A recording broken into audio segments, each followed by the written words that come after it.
The aliens had studied human language. They had syntax and grammar down. They could translate a demand for surrender perfectly, but they had no database for irony, no algorithm for sarcasm.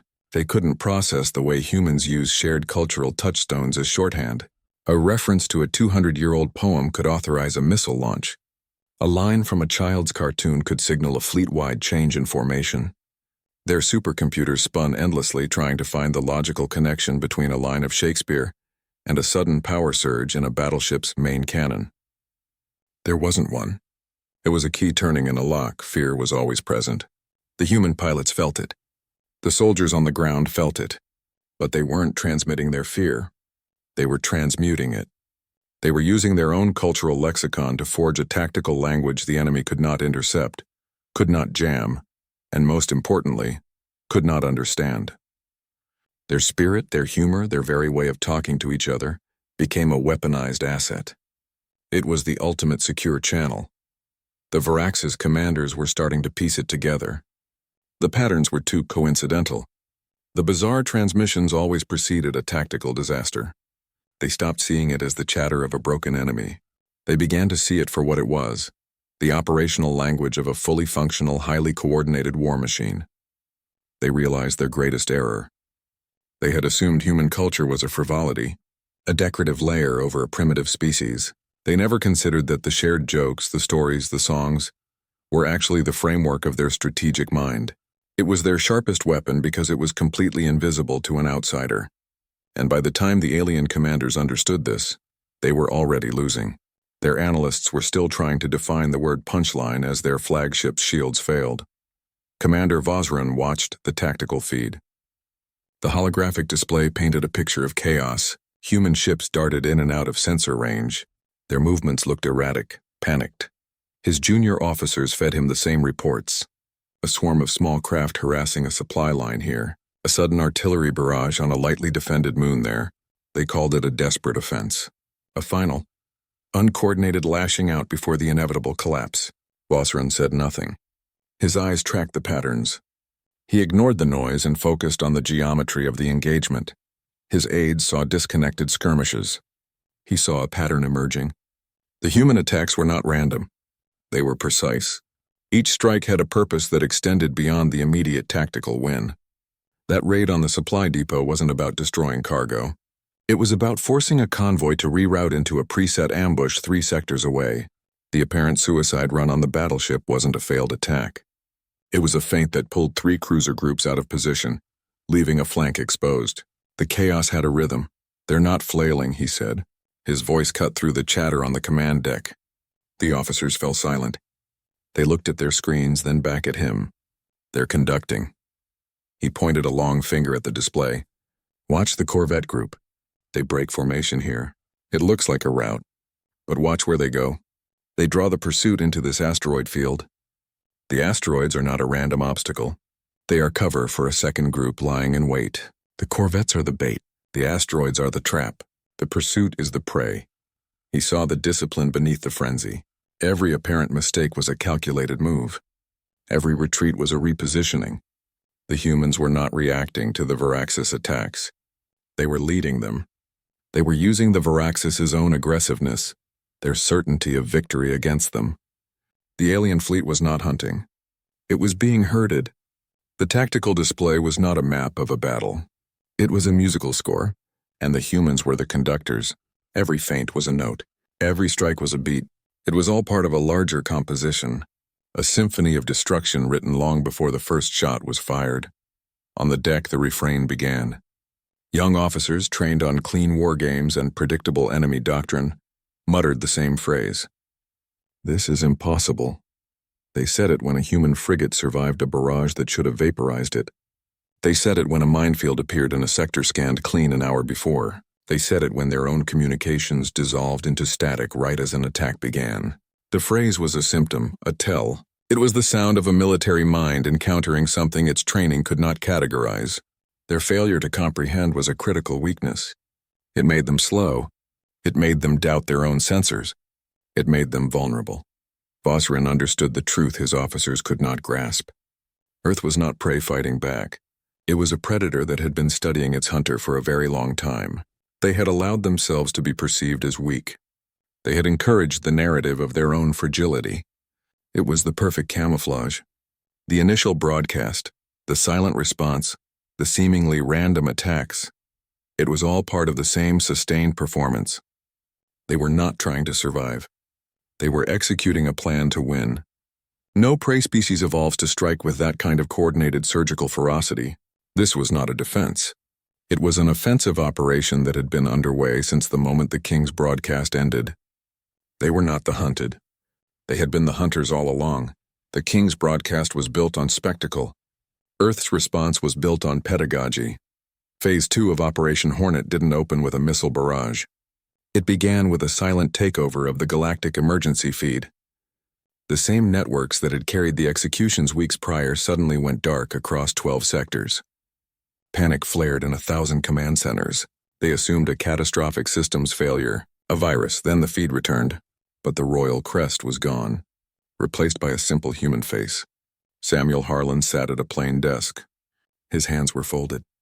He wore the same pressed suit. He looked into the camera as if he were beginning a lecture. He didn't smile. He didn't frown. His expression was one of cool academic disappointment. "Ladies and gentlemen of the galactic community," he began. His voice was the same calm, measured tone from the council. "You are currently witnessing a series of events we had hoped to avoid demonstrating." He paused. On screens behind him, footage began to play. Not the King's atrocity. Current battle footage, Viraxis ships being swarmed by drones, supply lines dissolving into fire, the systematic dismantling of their outer defenses. He didn't call it a war. He called it an instruction. The Galactic King believed his actions would teach us a lesson about power, Harlan continued. He was correct, they did. They taught us the precise limits of his strategic imagination. And since he insisted on this, public curriculum, we felt obligated to provide a comprehensive response. He gestured slightly toward the carnage on the screens behind him. Consider this a lesson plan. His words were a masterpiece of layered communication. To the neutral systems, it was a chilling warning and a justification. To the human forces listening, it was a direct command. The phrase lesson plan was a prearranged signal. It triggered the next sequence of Operation Hornet. Fleets that had been holding position on the periphery began to move. Logistics lines shifted. The seemingly random attack suddenly coalesced into a concerted push toward the Viraxis core systems. Harlan's quiet diction was a cipher that moved armies. He had reframed the entire conflict. It was no longer an invasion or a war of conquest. It was an educational demonstration. A punitive lesson delivered with clinical precision. The galaxy was not a battlefield. It was a classroom. Humanity was the instructor. The Viraxis Empire was the failing student, and the final exam was happening in real time. This psychological shift was as devastating as any military defeat. It stripped the conflict of any claim to honor or glory. It made it a simple matter of cause and effect. You commit an atrocity. You receive a lesson in consequences. The broadcast did not end with a threat. It ended with a return to that quiet academic tone. We will continue to demonstrate the principles of applied kinetics and strategic response until the lesson is learned. The feed cut. The silence that followed was heavier than any explosion. Every species watching understood the new reality. This was not a fight for territory. It was a correction, a recalibration of the galactic order based on a new set of rules. The storm of ships and soldiers now pushing toward the Viraxis heartland was not an angry mob. It was the delivery system for a final, comprehensive grade. They called it the Junkyard Fleet, a ragtag collection of decommissioned freighters, obsolete mining rigs, and retrofitted colony ships. Their hulls were pitted and scarred. Sensor profiles showed erratic power readings and minimal shield signatures. To the Viraxis High Command, it was the final pathetic symbol of a broken enemy, a desperate last stand using whatever scrap they could weld together. They saw a fleet that couldn't fight. They didn't see the net. The alien armada moved in. Their formation was tight, confident. They saw easy prey. Their tactical doctrine called for overwhelming force against a crippled foe. They believed they were about to deliver the killing blow to humanity's last viable fleet. Their command ships, massive and gleaming, surrounded the seemingly helpless human vessels. They moved to point-blank range. Their weapon systems cycled to full power. This was to be a victory recorded in their histories as a glorious final conquest. A new predator was in the ecosystem. Its instincts were alien. It didn't fight for territory or resources alone. It fought for memory. It was motivated by a sense of justice that was personal, collective, and utterly relentless.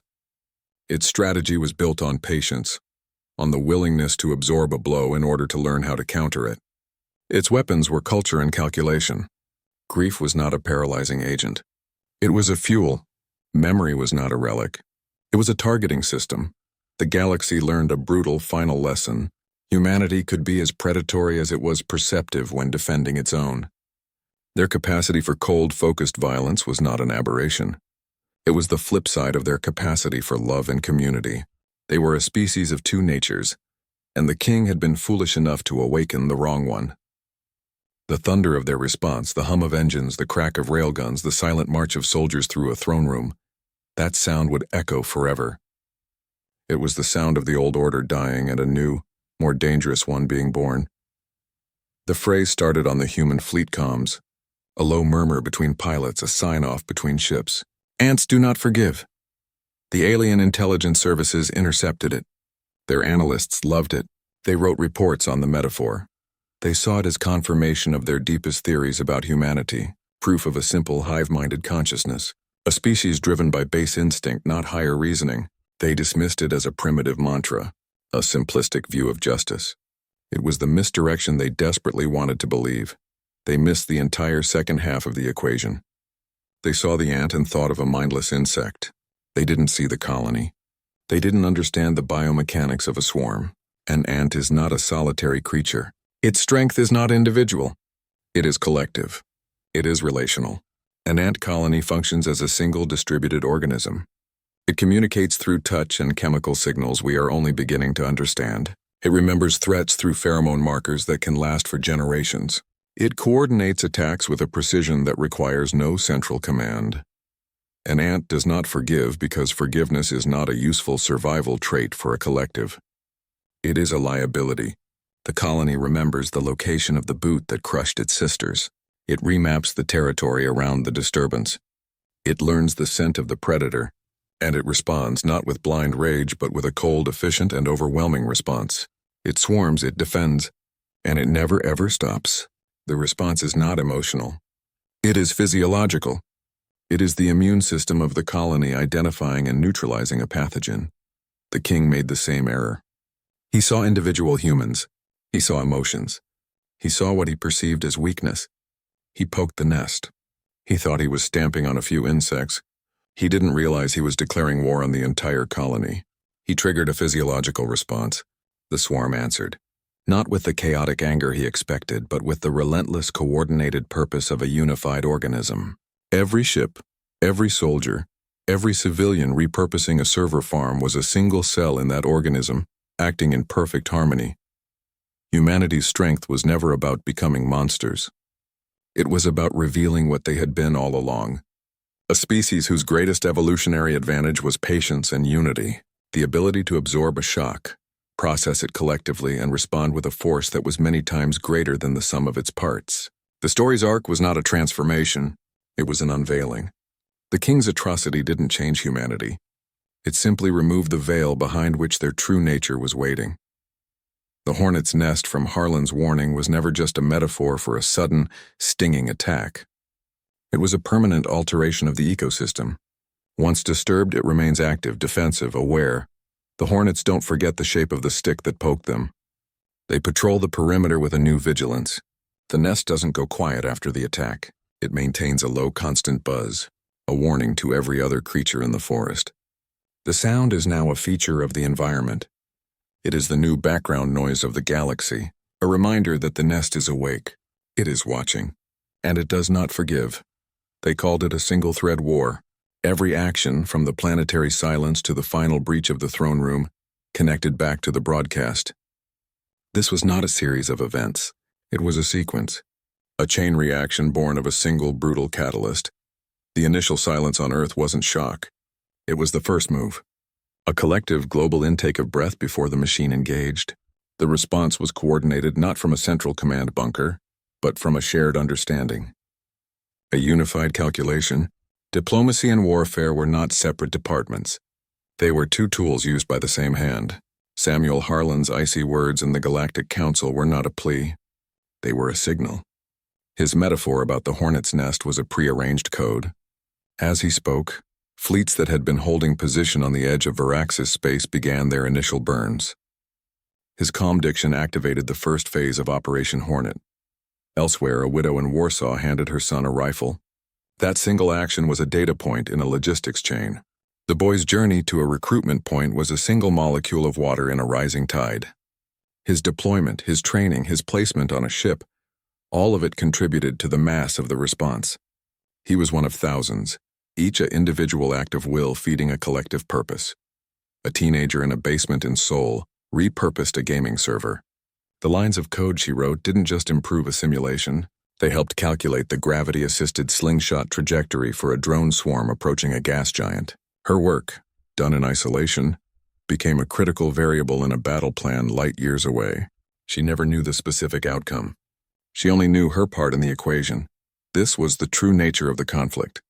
A collective hero's journey with no single hero, no legendary general leading the charge, no chosen one unlocking a secret weapon. The protagonist was a species. The character arc was a planetary shift in consciousness. The inciting incident was cruelty. The climax was the quiet, systematic dismantling of an empire.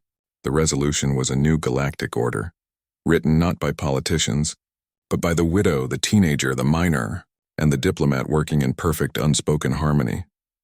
The weapon forged from the king's atrocity was not made of steel or plasma. It was forged from shared purpose. It was tempered in strategic intent.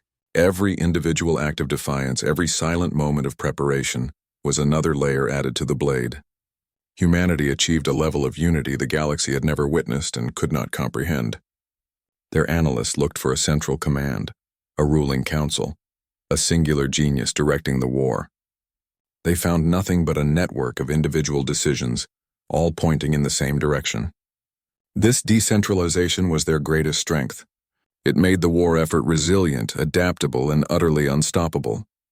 The galaxy had never seen an enemy that could not be decapitated because its head was everywhere at once. They called it the Awakening. The war ended. The lesson did not. Earth returned to its routines. The streets filled again. The mines operated. The farms produced, but the planet's reach now extended into the stars. Its influence was a quiet, constant pressure on the galactic map. Every trading route, every diplomatic communique, every new star lane charted passed through a filter shaped by the war. The new normal was not peace. It was a permanent state of vigilance. The memory of the 12 women was etched into the foundation of this new era. Their names were not carved on statues in city squares. Their names were painted on hull plating. The Deep Space Patrol cruiser, Elena Rostova, held a steady orbit around a key navigation buoy. The fast attack vessel, Maya Chen, ran silent exercises along the border of the former Varaxis demilitarized zone. These were not memorials. They were sentinels, a permanent guard watching the lanes, ensuring the conditions for their death could never occur again. Their legacy was active. It was operational. The phrase "salt the soil" entered the lexicon. It was a permanent reminder of the cost and the promise. It was spoken in military academies during strategy lectures. It was a silent understanding between diplomats at tense negotiations. It meant many things. It meant a thorough, absolute victory that left no room for an enemy's return. It meant the use of grief as a constructive force. It meant the transformation of a curse into a foundation. The king's poetic threat became humanity's strategic doctrine. He had meant to sterilize. They cultivated. Then the junkyard fleet moved. The first shift was subtle. A derelict ore hauler that had been drifting lifelessly suddenly fired its maneuvering thrusters, not to escape, to pivot. Its entire port side rotated to face the lead Varaxis battleship. Then a mining vessel did the same. Then a dozen more. Their movements were not the panicked, wild motions of a routed force. They were precise, coordinated. They turned in unison like a single organism. The ragged, broken exteriors were a disguise. Underneath the rust and fake damage reports were reinforced hulls, modern reactor cores, and advanced targeting systems.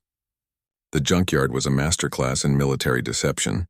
The alien targeting computers, programmed to prioritize shield strength and energy signatures, struggled to lock on to the seemingly inert ships. Their systems classified them as low-priority debris. The trap was built on their own arrogance. The human formation didn't break. It tightened. The seemingly random collection of ships shifted into a precise interlocking pattern. They weren't trying to form a defensive line. They were forming a noose. Each ship moved to a specific coordinate, closing off escape vectors and creating overlapping fields of fire. The Varaxis Armada, which moments before had been the hunter, now found itself surrounded. Their own tight formation became a death trap, preventing them from maneuvering effectively. Then the panels blew off. Across the human fleet, entire sections of hull plating detached, just like with the morning harvest. Hidden launch bays slid open. But this time it wasn't drones that erupted. It was boarding clamps. Magnetic harpoons on reinforced cables shot out from the derelict ships. They slammed into the hulls of the closest Varaxis vessels, locking on with a final metallic shriek that echoed through the alien decks. The clamps weren't designed to damage. They were designed to hold, to tether the mighty Varaxis warships to the junk they had so carelessly approached. Panic flooded the alien command decks. Their ships were immobilized, stuck fast to the very vessels they had come to destroy. They couldn't pull away. They couldn't bring their main batteries to bear. They were caught. The prey had not only become the hunter, it had become the fisherman, and the entire Varaxis Armada was now hooked on the line. The real attack, the boarding parties were already moving through the connection points. The junkyard had them. They called the throne world an Iron Star. A fortress built over centuries, layer upon layer of defensive tech and psychic shielding. Its specifications were legend. No foreign force had ever breached its outer security perimeter. They said it was the hardest target in 12 sectors. It became a tomb. Earth's spearhead didn't hit it with a massive fleet. It used a needle. A single modified cruiser, its signature masked to look like a damaged Varaxis supply runner, slipped through the chaos of the wider battle. It didn't fire a shot until it was already inside the defensive screen. Its attack was not an explosion. It was the incision. Precisely targeted energy beams cut a clean hole through 3 layers of hull plating on the flagship, guarding the approach lane. The strike was so surgical, the ship's internal alarms didn't even trigger for 12 seconds. The breach teams went in fast and quiet. They didn't use shaped charges or battering rams. They used tools that cut molecular bonds. They peeled back the hull like opening a can. The Marines that flooded in moved with a chilling economy of motion. This wasn't a frantic assault. It was a methodical clearance. They flowed through corridors, their movements a silent language of hand signals and tactical awareness. Their purpose was a physical force in the air. It went beyond orders or tactics. This was something deeper. A squad leader held up a fist. The team froze. He looked at a char mark on the bulkhead, a place where alien architecture met cold, hard metal. He keyed his private mic, his voice a whisper lost in the vastness of the ship. For Elena, it was a name. One of the 12. It wasn't a battle cry. It was a reminder. A moral compass needle swinging true north. The squad moved forward again, their resolve hardening. Every step was for her. Every cleared room was a tribute. They fought through the ship's interior. The resistance was fierce but disorganized. The Varaxis guards were trained for boarding actions, for repelling waves of invaders. They weren't prepared for this. For enemies who didn't scream, who didn't charge. For enemies who used cover like it was part of their body. Who picked their targets with a sniper's patience. The humans advanced through chambers of gleaming alien alloy. Then they broke through a final bulkhead. The hallway beyond was different. The walls were polished obsidian. The fixtures were solid gold. They recognized it instantly from the broadcast. This was the stage. The very set of their humiliation. The symbolism was not lost on them. It was the point. They were walking back through the recording, but this time they held the weapons. They were rewriting the scene, line by line, step by step. The final defensive barricade was an energy shield across the grand hallway. The spec said it could stop a plasma torpedo. The Marine tech didn't try to overpower it. He studied its emitter frequency for 3 seconds. Then he recalibrated his own squad's personal shields to resonate in harmonic opposition. The 2 fields met and canceled each other out with a soft sigh of dying energy. The way was open. The impenetrable defense was negated not by force but by understanding. by a will that refused to be stopped. They reached the towering doors at the end of the hall, the entrance to the throne room. They didn't blow them open. One Marine placed a shaped charge on each hinge. A silent count. A soft puff of explosive gas. The massive doors, symbols of imperial power for 1,000 years, swung inward silently on ruined hinges.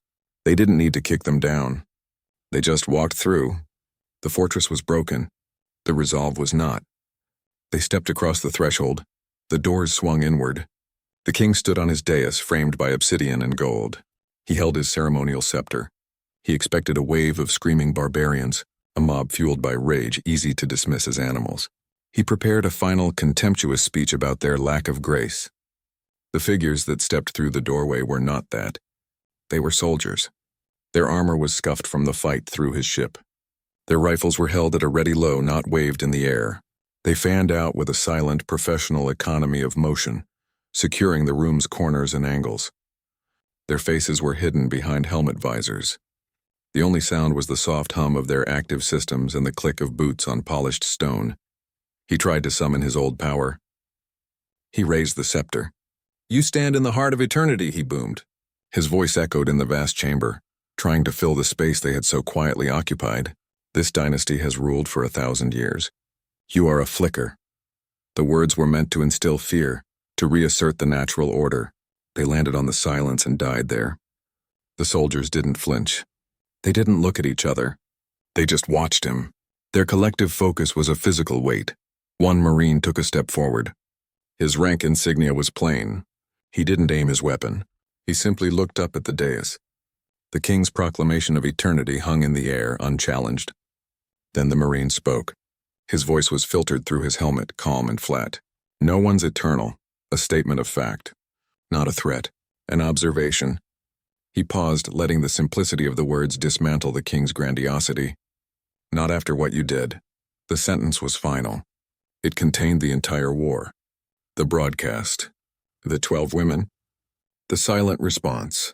The fleet. It was all there. An unbreakable chain of cause and effect that led directly to this room. This was not the spectacle the king understood. There was no audience of billions for his final stand. No cameras. No grand speeches. The only witnesses were the soldiers he had wronged and the cold walls of his own throne room. His fate was not a performance. It was a conclusion, a direct consequence of a single catastrophic miscalculation. Poetic justice. The punishment perfectly mirrored the crime. He had used a broadcast to deliver death. They used a disciplined, quiet action to deliver justice. He did not fall to a wild, angry rush. There was no chaos. There was a single, precise movement. A coordinated action from the team around the room. A shot. Clean. Final. The king's reign ended not with a dramatic cry, but with the soft thud of a body hitting the obsidian floor. The scepter clattered away. The soldiers did not cheer. They did not stand over the body. They completed their sweep of the room, their movements still efficient, still focused. The broadcast had come full circle, but the audience was different. This act was not for the galaxy. It was for them. It was the closing of a ledger. The final note in a symphony of retribution, justice in its most absolute and quiet form, was served. The weapon he had unknowingly unleashed had found its mark. The calculation was complete. They didn't turn the ships for home. After the throne world fell, the fleets pushed forward. They didn't consolidate. They expanded. Their vectors were clean lines drawn from the heart of the fallen empire outward to its remaining strongholds, its shipyards, its resource nodes. This was not a victory tour. It was a systematic securing of the board. The war wasn't over because the king was dead. It was over when the last potential threat was neutralized. Humanity had learned its own capacity for strategic, disciplined fury. The knowledge was not a point of pride. It was a point of fact, an item in the species' self-assessment. They knew what they were capable of when pushed beyond a certain line.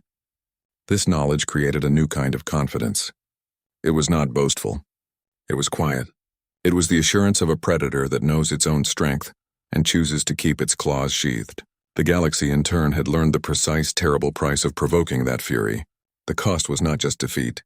It was erasure.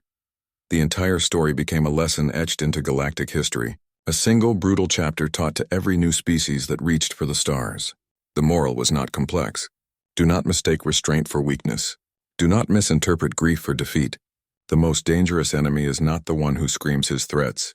It is the one who absorbs your worst blow, says nothing, and then begins a calculated, silent process of your complete and total dismantling. The weapon forged by the king's hand remained. It was not dismantled. It was not retired. It was simply sheathed.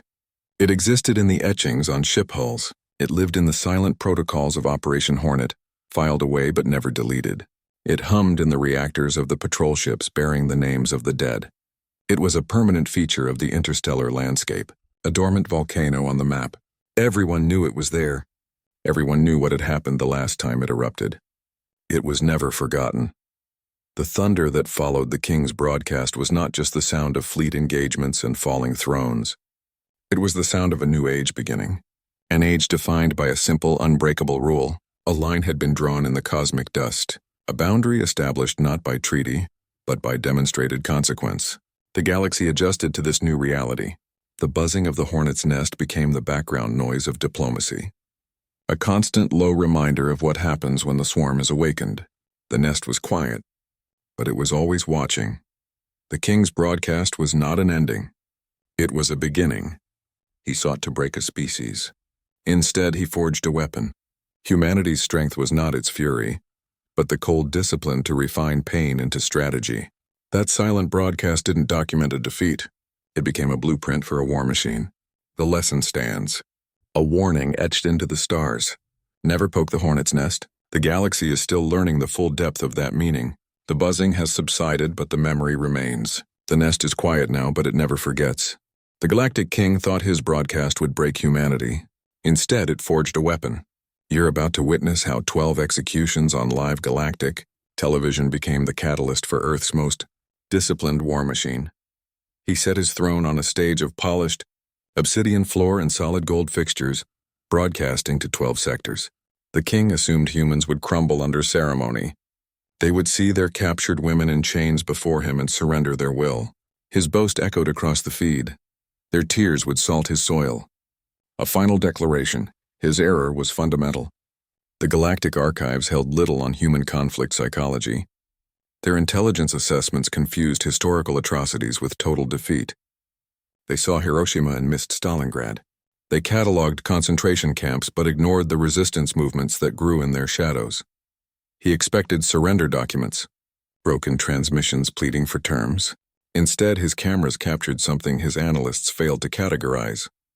He filmed the set of a jaw, a steady gaze held until the last second, the subtle nod from one captive to another. These weren't images of submission. They were records of defiance. Every high-definition close-up became forensic evidence.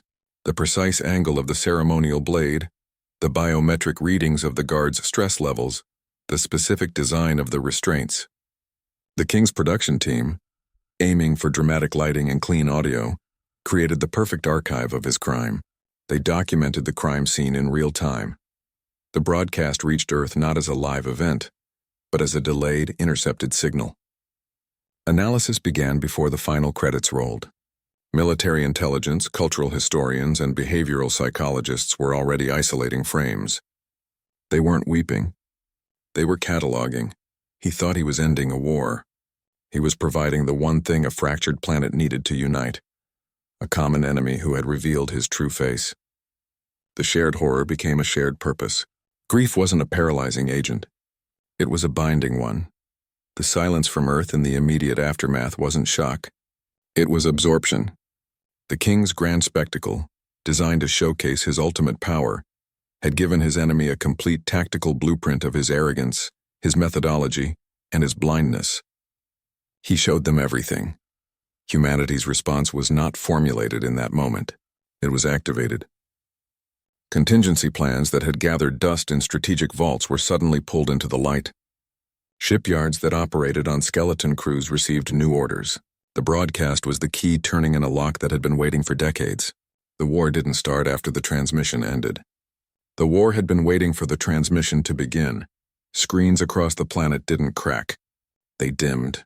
Public squares and private living rooms fell into a shared silence so deep it felt tectonic. No one yelled. No alarms blared. People just stood, or sat, or knelt. The data stream showed a curious phenomenon.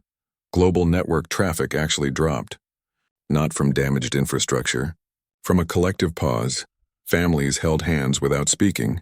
A mother in Jakarta didn't weep over her child's terminal. She placed one hand on the screen and the other on her son's shoulder, her fingers tightening. In a barracks in Nevada, soldiers didn't rush to their vehicles. They methodically checked their weapons. One private ran a cleaning rod down his barrel 3 times. Each pass was slower than the last. The sound of the metal on metal was the only noise in the room. The aliens monitored for chaos. Their sensors were calibrated for screams, for riots, for the frantic energy of a broken civilization. They registered nothing but ambient sound and a sharp drop in decibel levels worldwide. Their readouts suggested shock-induced catatonia. They were wrong. This wasn't the stillness of a wounded animal. It was the quiet of a predator that has just identified its target. The king had revealed everything. His pride, his cruelty, his belief in theater over substance. He showed his hand to a species that had spent centuries perfecting the art of the poker face. Humanity was counting the cards he'd just laid on the table. Every boast, every flourish of his guards, every detail of that obsidian room was being filed away. Not as trauma. As intelligence, this silence was heavier than any scream. More deliberate. You could feel the calculation in the air. It was the hum of a billion minds working the same problem from different angles. Grief was a physical presence, a thick fog in the streets of every city. But it wasn't paralyzing. It was being processed, refined, turned into a combustible fuel for a coming engine. The moment of horror crystallized into a moment of unanimous decision. There were no debates in governments. No emergency votes in congresses or parliaments. The decision had been made in living rooms and town squares. It was ratified by a billion clenched jaws. The war had already begun. It just hadn't been announced yet. The mobilization wasn't public. It was internal. A shift in the species' posture. Then the silence broke. Not with a roar, with a single, calm voice. An open channel, old but secure, crackled to life in a hidden diplomatic outpost. The first words were not a cry for vengeance. They were a statement of fact. A clarification. The quiet was over. The response had begun. The Galactic Council chamber was a circle of polished alien alloys and shimmering holograms. It was designed for grand pronouncements and procedural debates.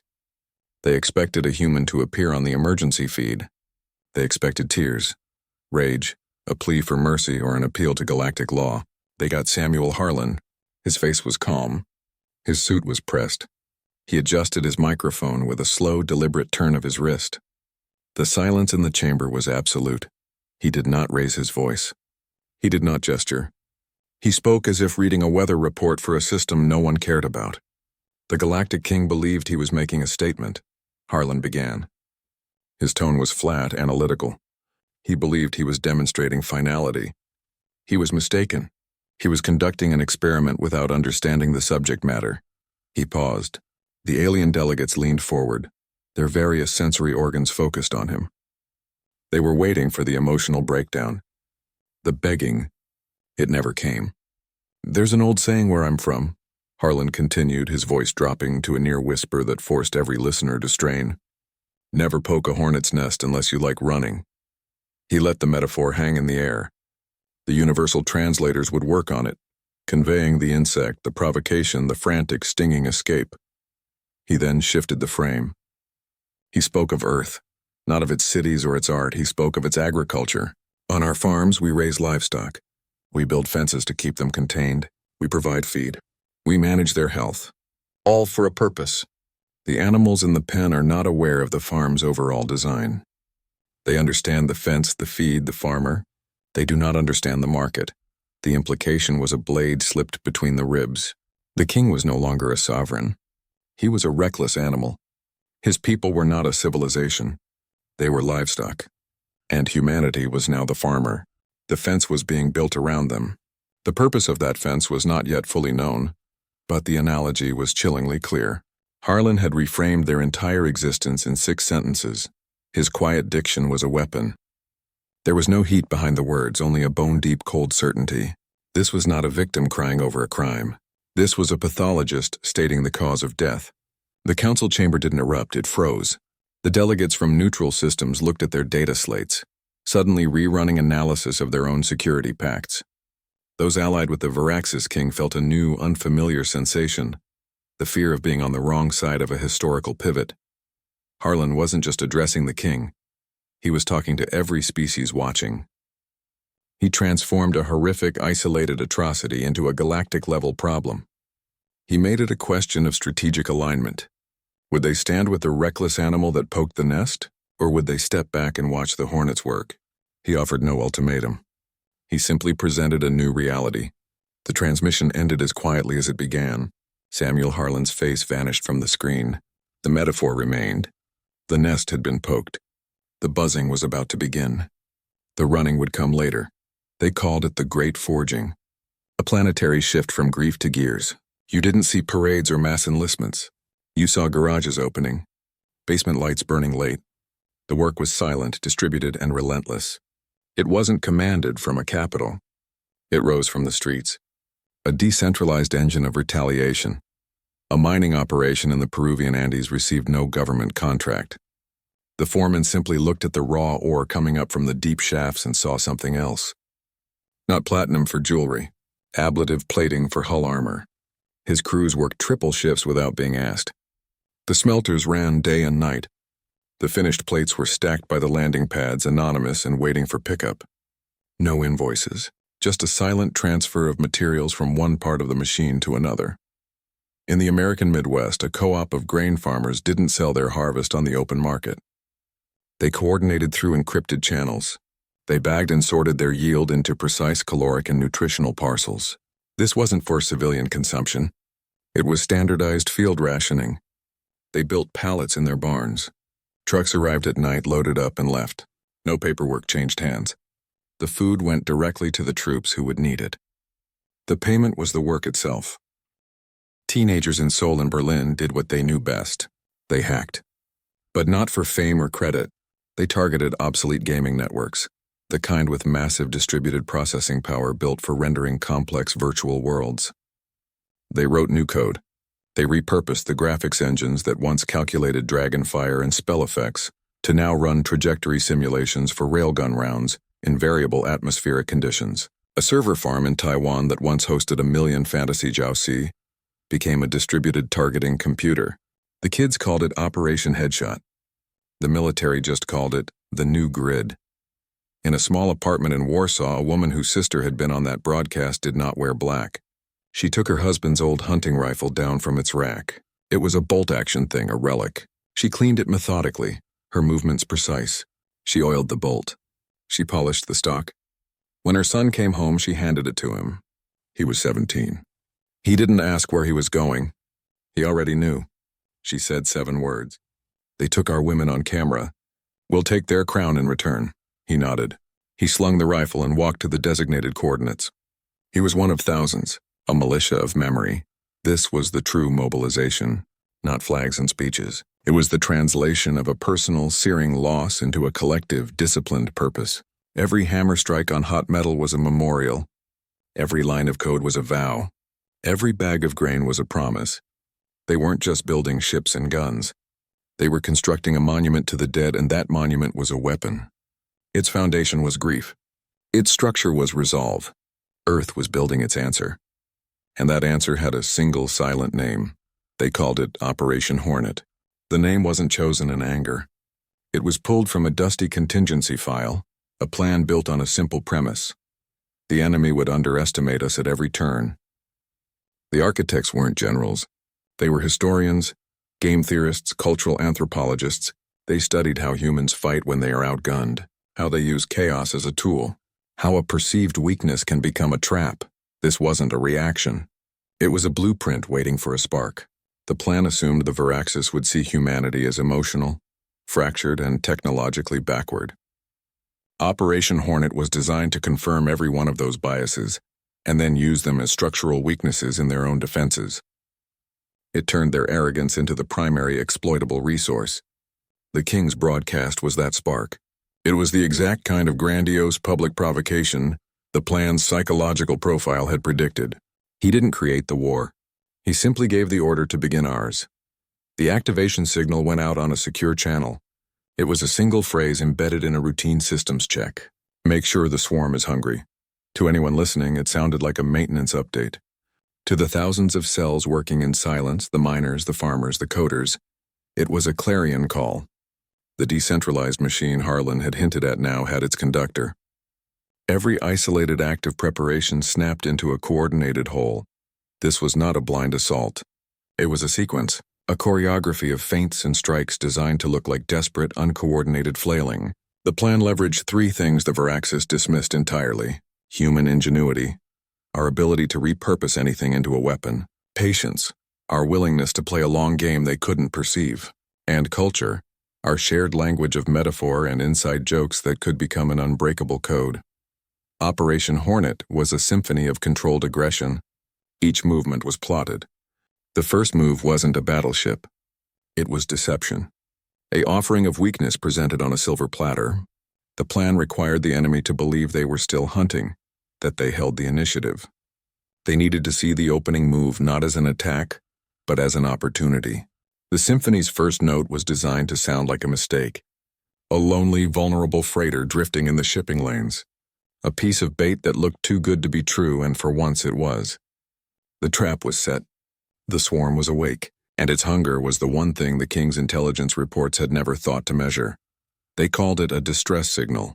The freighter, Morning Harvest, drifted, its engines dead, its hull scarred by what looked like micrometeorite impacts. Its transponder looped a weak SOS. It was a perfect picture of human fragility. A lone ship damaged, limping through a contested corridor. To the Viraxis patrol it was a gift, an easy trophy. A chance to salvage technology, interrogate a crew, or simply destroy a symbol of their enemy's helplessness. They moved in, their battleships closing like predators on wounded prey. Their sensors detected minimal life signs. No energy weapons charging. No shield emissions. Just the cold metal of a dying ship. They expected surrender. A airlock cycling open. White flags on the comms. This was to be a simple operation. A mop-up action. Their command ship, the Voidbringer, extended its grapplers. The plan was to latch on, cut through the hull, and take the ship intact. Their tactical displays showed no other human vessels for light years. They were alone with their catch. The Viraxis captain logged the event as a routine seizure. He didn't even bother to raise his own shields to full capacity. Why waste the energy on a corpse? Then the Morning Harvest's outer hull panels detonated. Not an explosion. A controlled separation. Bolts sheared away silently in the vacuum. Whole sections of plating spun off into the dark. The freighter didn't break apart.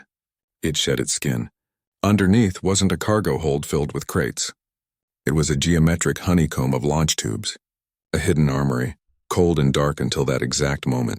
The Viraxis grapplers closed on empty space where solid hull had been a second before. The drones didn't launch. They erupted. They came out not in orderly squadrons but in a cloud, a swarm. They were smaller than any fighter the Viraxis had on record.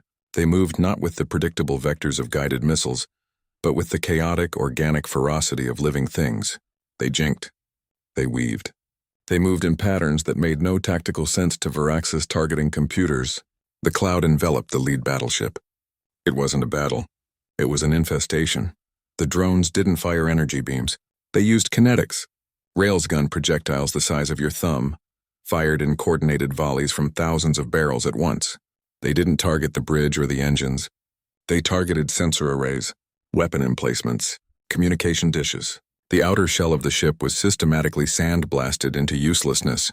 The Viraxis point defense systems tried to track the individual units, but the patterns were too erratic.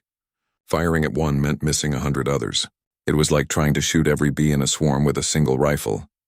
Inside the Voidbringer, the first alarm was confusion. Then the alarms became damage reports. Then the damage reports became screams. The aliens' first true experience of human warfare was not an exchange of fire. It was a dismantling.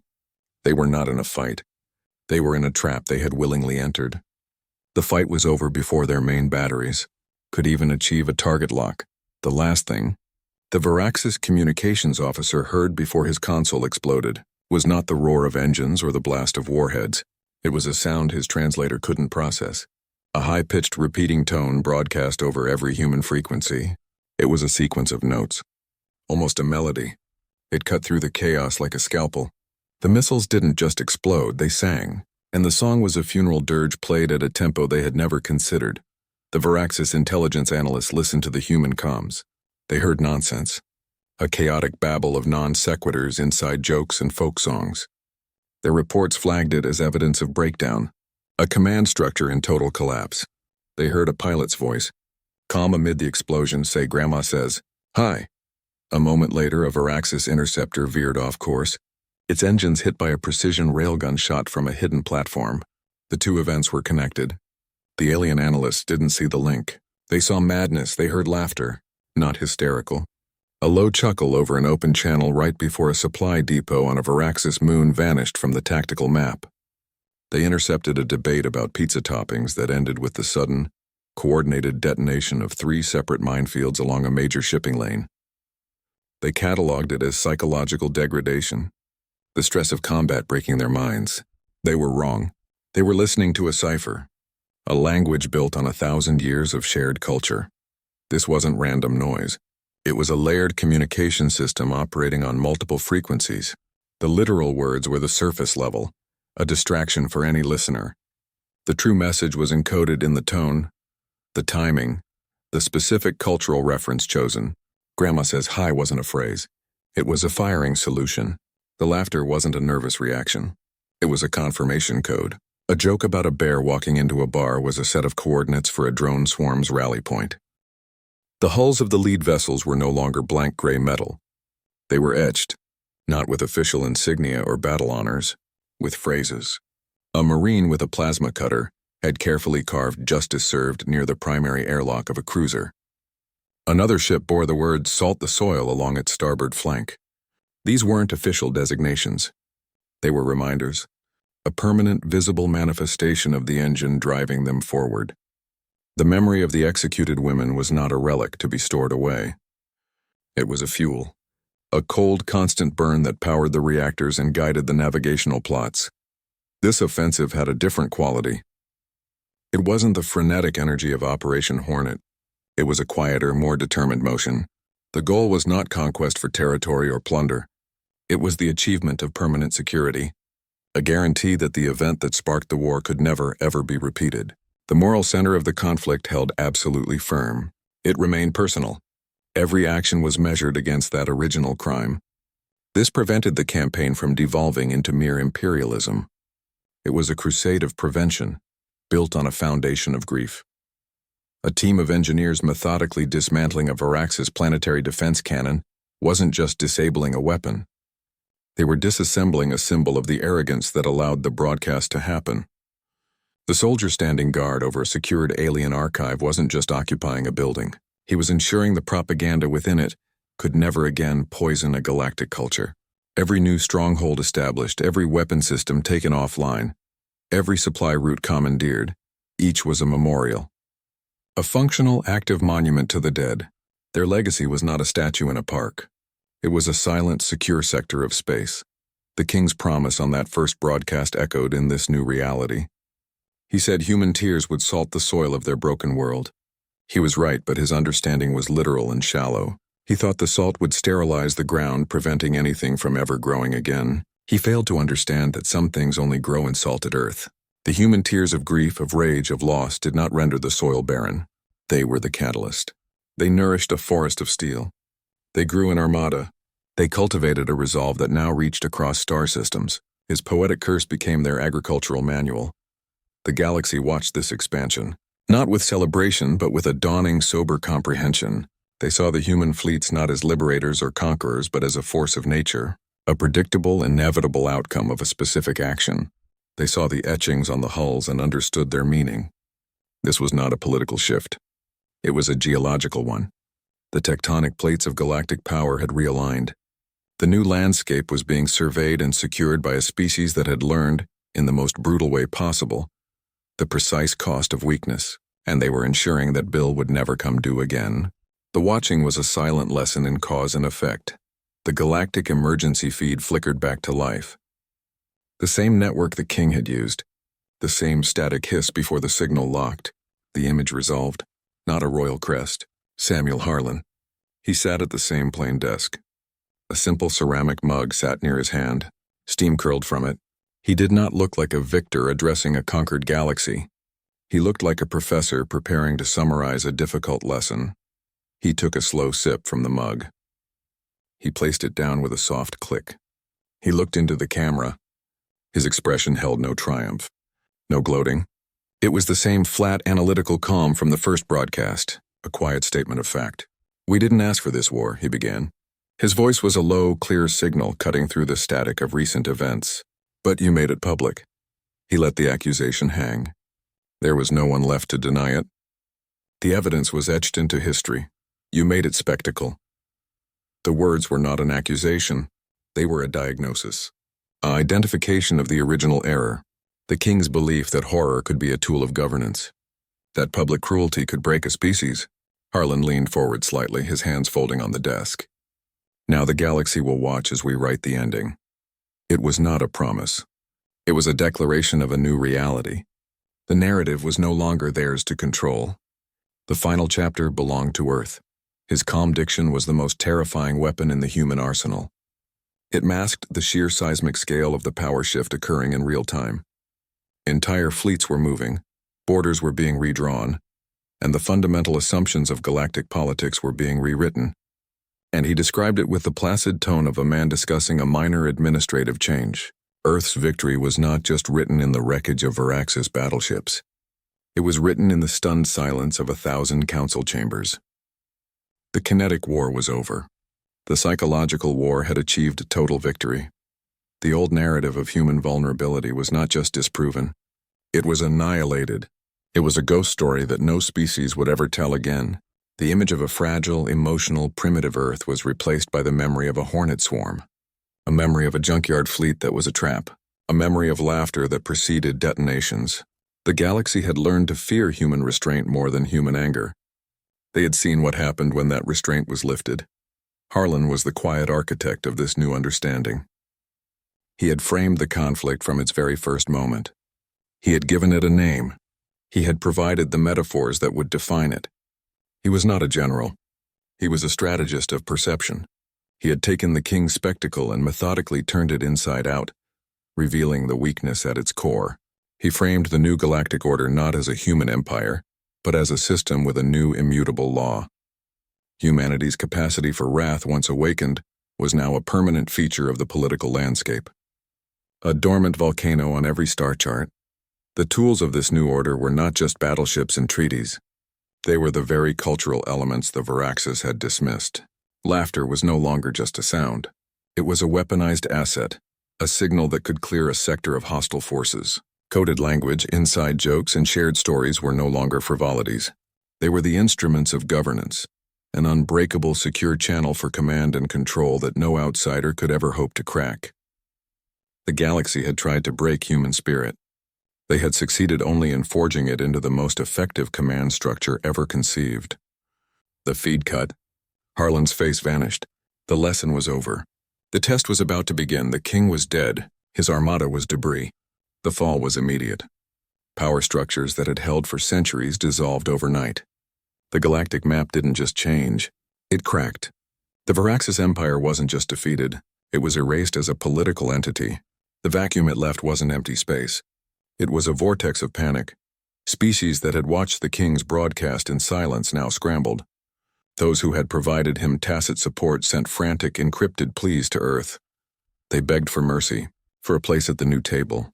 They offered intelligence, resources, treaties. Their messages were laced with a new kind of fear. It wasn't the fear of a tyrant's whims. It was the fear of a predator whose rules they did not understand. Others chose flight. Entire populations on the outer rim began loading generation ships. They weren't running from a known enemy. They were running from the unknown. The calculation was simple. Humanity's response had been so absolute, so final, that proximity to their new territory felt inherently unsafe. They chose the long, cold sleep of interstellar exile over the uncertainty of a human-dominated future. Through this chaos, Earth's fleets moved. They did not chase the fleeing. They did not answer the pleas. They executed a pre-planned consolidation. Their movements were not frenzied. They were methodical, quiet. A cruiser would arrive at a strategic Varaxis shipyard, not to destroy it, to secure it. Engineering teams would board, assess the facilities, and begin integrating the technology into their own supply lines. It was not an occupation. It was an assimilation. They established strongholds at key gravitational points, navigation nodes, resource-rich asteroid fields, ancient neutral trading hubs. They didn't raise flags or make speeches. They simply parked a ship there. Its presence alone was the new border. The message was clear. This is ours now. The discussion is over. Their quiet efficiency was more terrifying than any show of force. It demonstrated a confidence that was absolute. The galaxy's error was universal. Every species, from the mightiest to the most obscure, had underestimated humanity. They had looked at our history of internal conflict and seen division. They had seen our art and called it sentimentality. They had seen our grief and called it weakness.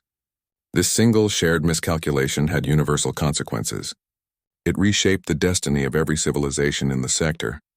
The new power didn't play by the old rules of honor or tribute or declared war.